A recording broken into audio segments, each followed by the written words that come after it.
এদিকে ইনকিলাব মঞ্চের মুখপাত্র শরীফ ওসমান হাদির খুনি ফয়সালের অবস্থান সম্পর্কে সুনির্দিষ্ট কোনো তথ্য নেই জানিয়েছেন অতিরিক্ত আইজিপি খন্দকার রফিকুল ইসলাম। রোববার সন্ধ্যায় স্বরাষ্ট্র মন্ত্রণালয়ে জরুরি এক সংবাদ সম্মেলনে তিনি এই তথ্য জানান। অতিরিক্ত আইজিপি জানান, ফয়সালের অবস্থান নিশ্চিতে আইনশৃঙ্খলা বাহিনী ও গোয়েন্দা সংস্থা কাজ করছে, তবে খুনি দেশের বাইরে পালিয়ে যাওয়ার ব্যাপারে নির্ভরযোগ্য তথ্য নেই। অপরাধীদের অবস্থান নিয়ে অনেক সময় বিভ্রান্তি ছড়ানো হয় বলে উল্লেখ করেন তিনি।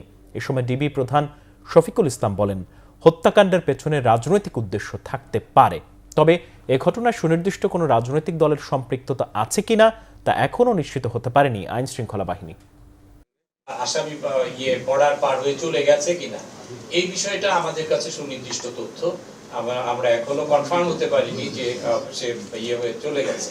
এটা একটা হতে পারে, এটা একটা অনেক সময় অপরাধীরা নানা ধরনের তথ্য দিয়ে বিভ্রান্তিকর তথ্য দিয়ে নিজেদের অবস্থানটা গোপন করারও প্রয়াস চালাতে পারে, সেরকম একটা প্রচেষ্টা হতে পারে।